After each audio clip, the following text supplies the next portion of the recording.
Hello everybody, it's always a good day when I get to drive a Jag, and today's is something rather special.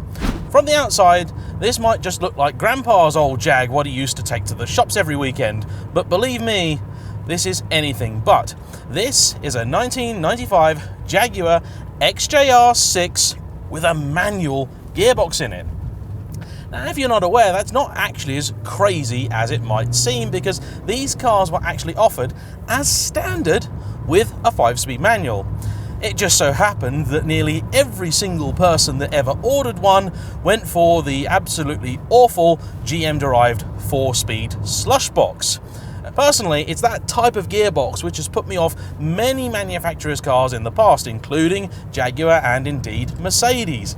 Great cars, great engines, rubbish gearboxes, and I just could never quite look past them.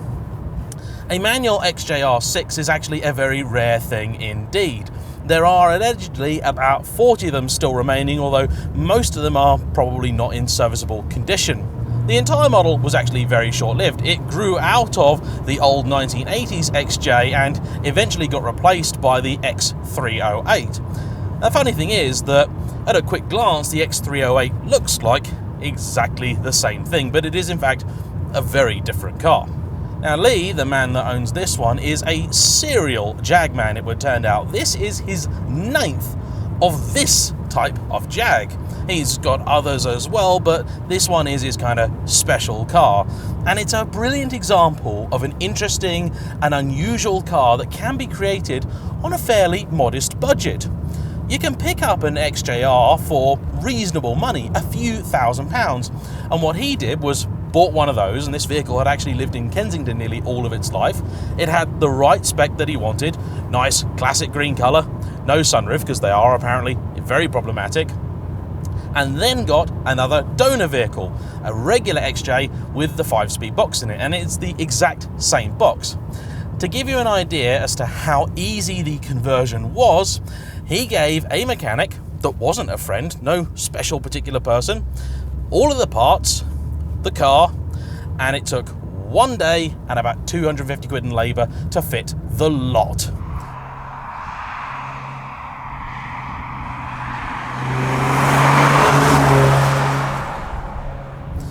As you would expect, because these are all OEM bits, it feels right, and it's just a bit weird. The engine up front is a 4-litre straight 6. The code for it is XJ16. It's an evolution of the XJ6 motor, which also saw service in such cars as the Aston Martin DB7. Now, Aston used the 3.2-litre version, which had a shorter stroke and was a little bit revier. This one is obviously geared more for torque than outright power, but still produces about 320-330 brake and a healthy slug of torque, about 380 pound-foot.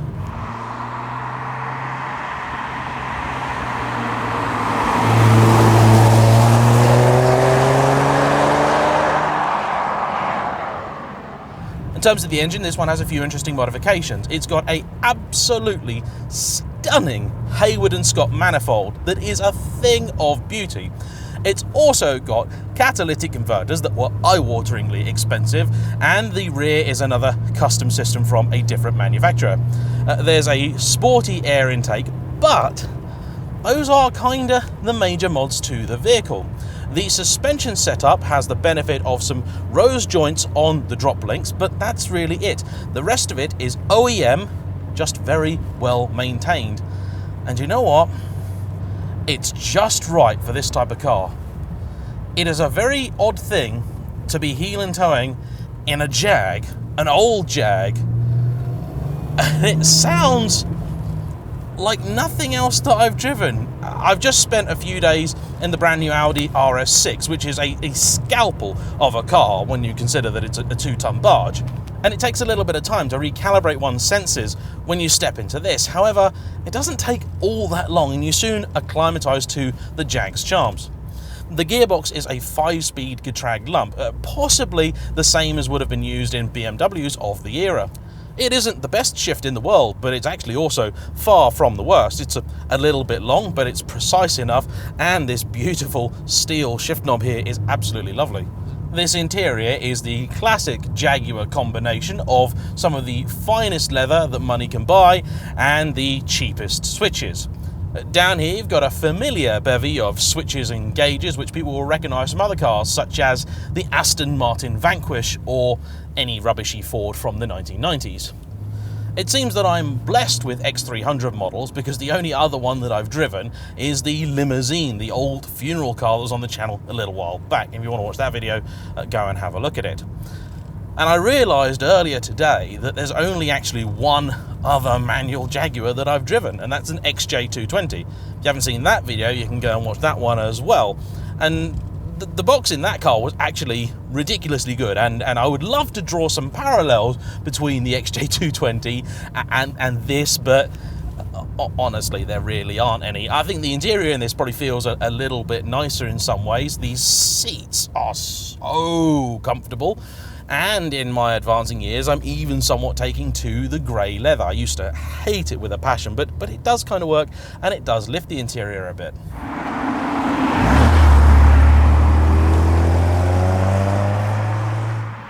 The car does actually have a traction control system, but as you would expect from a system that's 2.5 decades old, it is useless and will cut in at the slightest hint of any kind of wheel spin.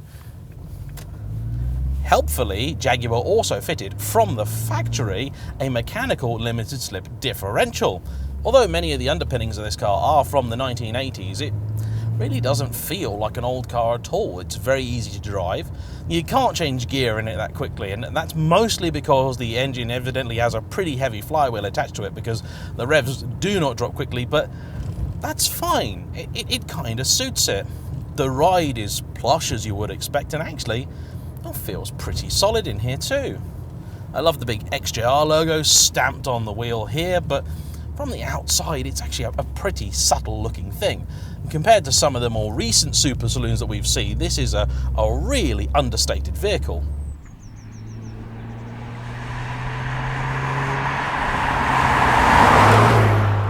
Fuel economy, as you might expect, is actually not brilliant, but this is something that's actually been improved by the manual conversion. It used to be high teens, and now it's low 20s. But you know what? It's an old Jag. Who cares? And here's the thing that this Jag can do, which most others can't. It's got instant pickup from basically no RPM. Really impressive. The car sounds just right too. Not too intrusive. The manifold apparently actually made things quite a bit noisier. It has a cast iron one as standard, I believe, and that apparently deadened the sound quite a bit. You can hear lifters and things like that. It's a very mechanical sounding thing.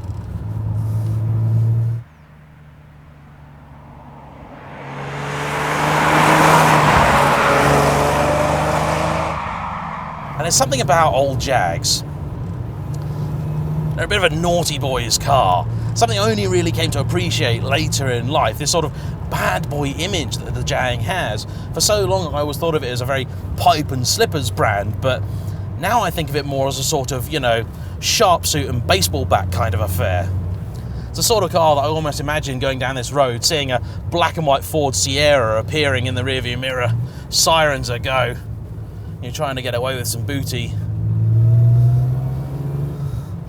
It's just so involving. The steering, as you might expect, is a very slow rack.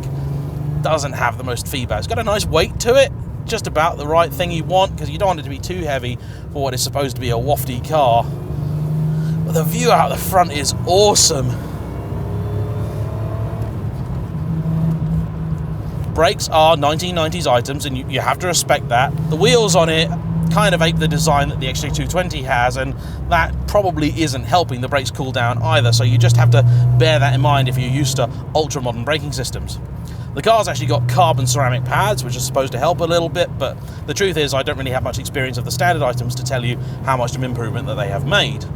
Now, this car probably isn't quite as quick down here as something like, say, a C43, the original generation, because I've taken that car down this road before, but You get just the right amount of feel through the chassis to tell you what the road is doing, and you do have to know the road with this car because the suspension is still relatively soft, the tyre's fairly big and squidgy. It's not the sort of thing that's going to react very well to sort of quick inputs. So you have to plan ahead and you have to know what you're doing. And that is absolutely fine. It's what we used to call driving.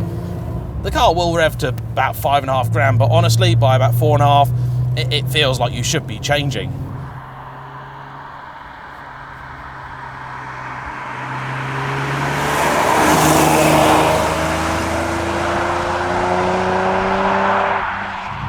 This is silly. I shouldn't be having this much fun in an old Jag. And it's another one of those brilliant cars that you can do this with, have a lot of fun, not really even be going that quickly, and then you can take Grandma to church in it, and she'll think it's a lovely, nice, respectable and civilised car. My son's got a Jaguar, don't you know? And it's actually a bit of a hooligan-mobile when it wants to be. It's quite narrow by modern standards too, and I love the view out the front. That bonnet goes on for days, and it's just such a great view. Love it. This is a brilliant day and the right kind of car. It involves you, but it also strikes that right balance. I've driven a lot of cars that are still plenty involving, but they're also so unreasonably fast that it just becomes a bit of an exercise in restraint.